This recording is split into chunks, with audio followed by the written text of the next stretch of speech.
ओम शांति। आज हम 4 जुलाई 2023 की बाबा की साकार मुरली सुनेंगे। बाबा कहते हैं, मीठे बच्चे, भोलानाथ बाबा आए हैं भक्तों को भक्ति का फल देने। उन्हें अगम निगम का भेद सुनाकर मुक्ति जीवन मुक्ति का वर्षा देने। प्रश्न है, 21 जन्मों के लिए राजाई पद की प्राप्ति किन बच्चों को होती है? प्रजा में कौन जाते हैं? उत्तर, जो मातेले बन बाप पर पूरा पूरा बलिहार जाते हैं उन्हें राजाई पद प्राप्त होता है, और जो सौतेले हैं बलिहार नहीं जाते हैं वो 21 जन्म ही प्रजा में चले जाते हैं। तुम श्रीमत पर चल अपने ही योग बल से राजाई का तिलक लेते हो। यहाँ हथियार आदि की बात नहीं। तुम्हें बुद्धि योग बल से माया जीत जगत जीत बनना है। गीत भोलेनाथ से निराला कोई और नहीं।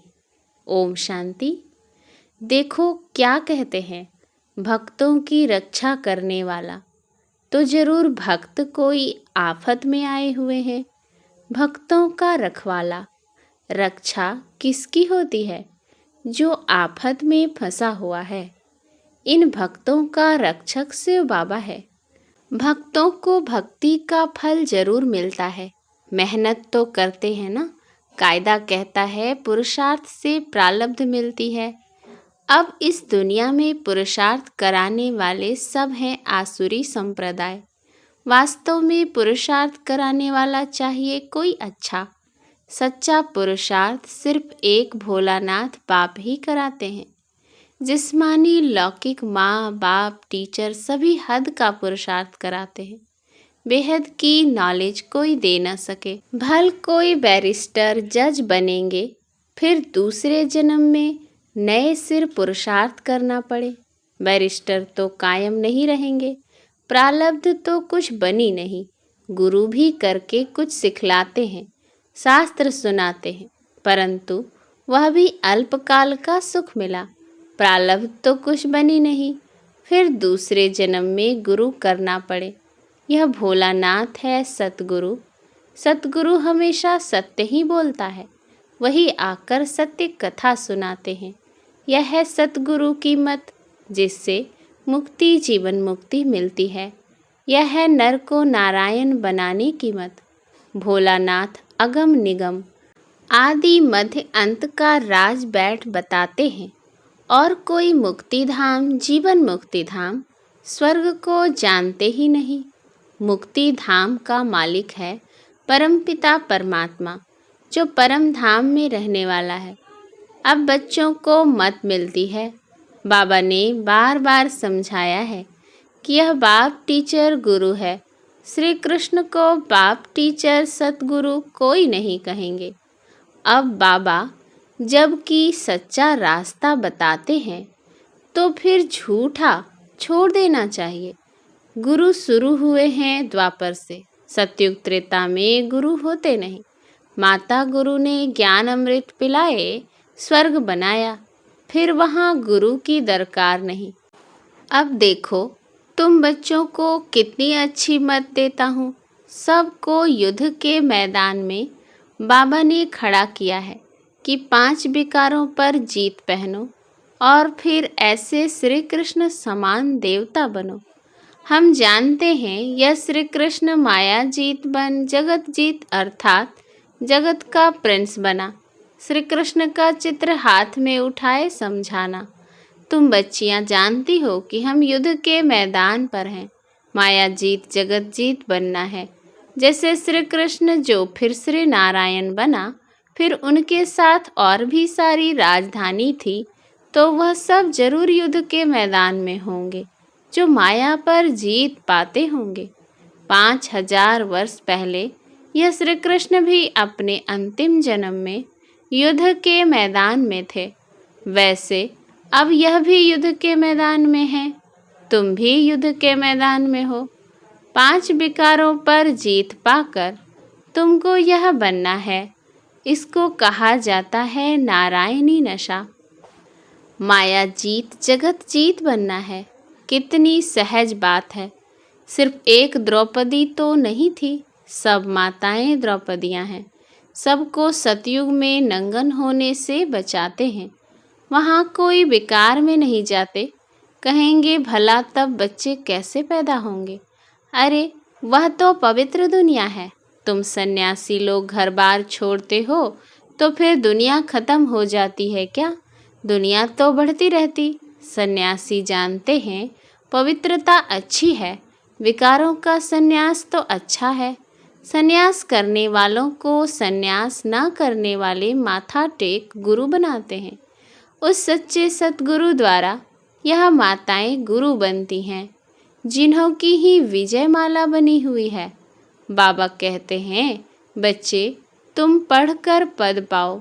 अब बाप ने युद्ध के मैदान में खड़ा किया है, श्री कृष्ण जैसा बनाने के लिए। उनकी सारी राजधानी है। प्रिंस प्रिंसेस तो होंगे ना? अभी तो न राजा महाराजा कहला सकते न प्रिंस प्रिंसेस। अब तुमको बाप की दैवी मत मिलती है। अब माताओं को ज्ञान कलश मिला है। यह बच्चियां अमृत पिलाए असुरों को देवता बनाती हैं। देवताएं पुरानी दुनिया पर थोड़े ही राज्य करेंगे, नई दुनिया भी बन रही है। तो बच्चे अब जल्दी जल्दी करो। एक तो है विकारों का बंधन, दूसरा फिर है कर्म बंधन। उनसे छूटने लिए श्रीमत पर चलना पड़े। बाबा कहते हैं, मुझे याद कर अशरीरी बनो। ऐसे नहीं कि आत्मा परमात्मा में मिल एक हो जाती है। न कोई ज्योति ज्योत समाया है, न समाने ही है। आत्मा समा जाए तो जड़ हो जाए। आत्मा तो अविनाशी है, शरीर को विनाशी कहा जाता है। आत्मा मेरे साथ योग लगाकर पवित्र बनती है, फिर शरीर भी पवित्र मिलेगा। आत्मा पवित्र हो जाएगी, फिर यह शरीर खलास हो जाएगा। फिर पवित्र तत्वों से पवित्र शरीर बनेंगे। यह शरीर पूजन लायक नहीं बनते। पूज्य तो सिर्फ देवताएं ही हैं। उन पर फूल चढ़ा सकते हैं। उन्हों को श्री श्री अर्थात श्रेष्ठ ते श्रेष्ठ कहा जाता है। श्री श्री 2 बार क्यों कहते हैं? क्योंकि सूर्यवंशी लक्ष्मी नारायण हैं ऊंच ते ऊंच। उनकी आत्मा और शरीर दोनों पवित्र हैं। उन्हों को 16 कला संपूर्ण कहेंगे। चंद्रवंशी है 14 कला, तो चंद्रवंशी को सिर्फ श्री कहेंगे। लक्ष्मी नारायण को ऊंच टाइटल मिलता है, श्री श्री लक्ष्मी श्री श्री नारायण। वह है महाराजा महारानी और राम सीता है राजा रानी। नंबरवार जो जैसा बनता है उनको ऐसा टाइटल मिलता है। यहाँ भी महाराजाएं और राजाएं हैं। बड़े को महाराजा कहा जाता है। राजाएं महाराजाओं के आगे सिर झुकाएंगे। महाराजा पहले हैं, राजा पीछे हैं। तो अब श्रीमत पर चलना है। श्री श्री जगत गुरु रुद्रमाला है ना। जगत का मालिक भी वह है, टीचर भी वह है, तो गुरु भी वह है। ऐसे बाबा को याद करना पड़े। कहते हैं बंधन है कोई छुड़ावे, तोते का मिसाल। अरे भगवान कहते हैं, अब मैं तुमको लेने आया हूँ, तुम सिर्फ अंगुली पकड़ो, वह जो कहे सो करो। पवित्र तो जरूर बनना पड़े। इस कब्रिस्तान को क्या याद करना है? रहना भल यहाँ है, परंतु सिर्फ बुद्धि योग वहाँ लगाना है। इसको कहा जाता है शांति धाम सुख धाम को याद करना। नष्टो मोहा भी बनना है। वह है पतियों का पति, बापों का बाप, गुरुओं का गुरु। तो ऐसे श्री कृष्ण बनने लिए मेहनत करनी पड़े। कल पहले भी पुरुषार्थ किया था और सतगुरु की राजधानी स्थापन हुई थी, फिर हो रही है। इसमें पवित्र रहना है। पति जो सेवा कहे वह तुम करो, बाकी सिर्फ पवित्र रहना है। पवित्र नहीं बनेंगे तो वैकुंठ का मालिक नहीं बनेंगे। अब बाप आकर तुम बच्चों को स्वर्गवासी बनाते हैं। पतितों को पावन करने वाला भी वह है, जगत का मालिक भी वह है। अब तुम बच्चियां ज्ञान धन से मनुष्यों को देवता बनाओ। यह तो नॉलेज है। बुद्धि में कितनी रोशनी आ गई है। और कोई को यह नॉलेज नहीं। सब दर दर धक्के खाते रहते हैं। यहाँ हमको बाबा ने कितना साइलेंस में बिठा दिया है। बाबा कहते, मरने लायक हो तो भी बैठकर सुनो, ज्ञान अमृत मुख में हो, शिव बाबा की याद हो, तब प्राण तन से निकले, फिर अंतमति सो गति हो जाएगी। नहीं तो न विकर्म विनाश होंगे, न मोह जीत बनेंगे, मुफ्त भक्ति का फल गंवा देंगे। सब भक्त है ना, माया के बंधन में फंसे हुए हैं। रखवाला है भोलानाथ शिव, रक्षा करने आए हैं, तो उनकी राय पर चलना है। श्री कृष्ण के कुल में जाना है। श्री कृष्ण है फुल पास, संपूर्ण चंद्रमा। जब चंद्रवंशियों का समय आता है तो वह अपना राज्य ले लेते हैं, तो नापास क्यों होना चाहिए? फुल पास होना है तो पुरुषार्थ करो, डरने का काम नहीं, निर्भय निर्वैर बनना है। समझाना तो पड़ेगा ना। जो कहते हैं भगवान सर्वव्यापी है, उन्होंने ही भारत को ऐसी दुर्दशा में लाया है। भगवान तो एक ही भोलानाथ है, जो सब भक्तों का रखवाला है। श्री कृष्ण की आत्मा भी यहाँ है। अब तुम समझो, बहुत बड़ी लॉटरी है। घोड़े दौड़ हैं, हमको दौड़ना है बुद्धि योग से। जितना हम दौड़ेंगे उतना जल्दी बाबा के पास पहुँचेंगे, विकर्म विनाश होंगे। बाबा ने बार बार समझाया है। हम युद्ध के मैदान में खड़े हैं। मनुष्य कहेंगे हथियार आदि कहाँ है जो सारी सृष्टि पर विजय पाएंगे? बाबा ने एक्ट कर दिखाई। हम बुद्धि योग बल से माया जीत जगत जीत बन रहे हैं। हम निष्ठा में बैठे हैं, अर्थात शिव बाबा की याद में हैं। बुद्धि वहाँ लटकी हुई है। पतियों के पति ने कहा है पतिव्रता बनना और कोई को याद नहीं करना। योग लगाते लगाते परिपक्व अवस्था को पाना है। कन्या भी पति को याद करती है ना, वह तो है देहधारी। परमात्मा तो अशरीरी है, उनको बुद्धि से ही याद कर सकते हैं। देहाभिमान तोड़ देही अभिमानी बन जाएंगे। बुद्धि में चक्र तो फिरता रहता है। हम अपने स्वर्ग धाम जरूर पधारेंगे। सूर्यवंशी चंद्रवंशी, फिर वैश्य शूद्रवंशी बनेंगे। फिर बाबा आकर शूद्र से ब्राह्मण बनाएंगे। ऐसे ऐसे अपने से बात करनी है। बच्चे लोग बगीचों में जाकर पढ़ते हैं, तुम भी एकांत में बैठ शिव बाबा को याद करो। हमारा पुराना हिसाब किताब चुकता होगा, फिर हम राज्य करेंगे। अभी हम युद्ध के मैदान में हैं, फिर हम भारत पर अटल अखंड सुख शांति का राज्य करेंगे।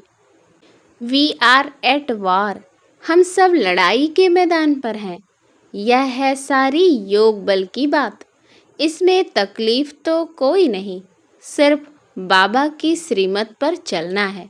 फिर ऑटोमेटिकली राजाई का तिलक लग जाएगा, वरदान मिल जाता है, आयुष्मान भव पुत्रवान भव। वहाँ धन आदि सब अकिचार रहता है। पहले से साक्षात्कार होता है कि बच्चा आने वाला है। वहाँ मुख का प्यार होता है, विकार की बात ही नहीं है। वह है ही निर्विकारी दुनिया। श्री कृष्ण देखो कितना फर्स्ट क्लास मीठा है। अब ऐसा बनना है, तुमको तो पटरानी बनना है। मीरा तो सिर्फ भजन गाती थी, उनको भगवान थोड़े ही मिला। वह तो है ही भक्ति मार्ग। मीरा भी अभी कहाँ न कहाँ है, उसने भी ज्ञान लिया होगा, अगर पक्की भक्ति होगी। हम भी द्वापर से भक्ति करते आए हैं ना। बुद्धि से समझना है, शिव बाबा मैं आपकी हूँ, आपसे पूरा वर्षा लूँगी। मैं आप पर बलिहार जाती हूँ, तो बाबा भी 21 बार बलिहार जाएंगे। अगर बलिहार नहीं जाएंगे, सौतेले बनेंगे, तो 21 बार प्रजा में आएंगे। बाबा कहते हैं तुम मेरे को याद करो तो हम मदद भी करेंगे। मदद तो जरूर अपने बच्चों को ही करेंगे, दूसरों को क्यों करेंगे। अच्छा, माता पिता बाप दादा का मीठे मीठे सिकिलधे बच्चों प्रति याद प्यार और गुड मॉर्निंग। रूहानी बाप की रूहानी बच्चों को नमस्ते। हम रूहानी बच्चों की रूहानी बाप दादा को याद प्यार गुड मॉर्निंग और नमस्ते नमस्ते नमस्ते। धारणा के लिए मुख्य सार। पहला, माया पर जीत पाकर हमें श्री कृष्ण समान जगत जीत बनना है। इस युद्ध के मैदान में सदा विजयी बनना है, हार नहीं खानी है। दूसरा, श्रीमत से स्वयं को विकारों के बंधन और कर्म बंधन से मुक्त करना है। अशरीरी बनने का अभ्यास करना है। बुद्धि योग की दौड़ी लगानी है। वरदान, चेहरे द्वारा संपन्न स्थिति की झलक और फलक दिखाने वाले सर्व प्राप्ति स्वरूप भव। संगम युग के ब्राह्मण जीवन की विशेषता है सदा सुख शांति के, खुशी के, ज्ञान के, आनंद के झूले में झूलना, सर्व प्राप्तियों के संपन्न स्वरूप के अविनाशी नशे में स्थित रहना। चेहरे पर प्राप्ति ही प्राप्ति है, उस संपन्न स्थिति की झलक और फलक दिखाई दे। जैसे स्थूल धन से संपन्न राजाओं के चेहरे पर भी वह चमक थी, यहाँ तो अविनाशी प्राप्ति है, तो प्राप्तियों की रूहानी झलक और फलक चेहरे से दिखाई दे। स्लोगन, खुशनसीब वह है जो सदा खुश रहकर खुशी का खजाना बांटता रहे। अच्छा, ओम शांति।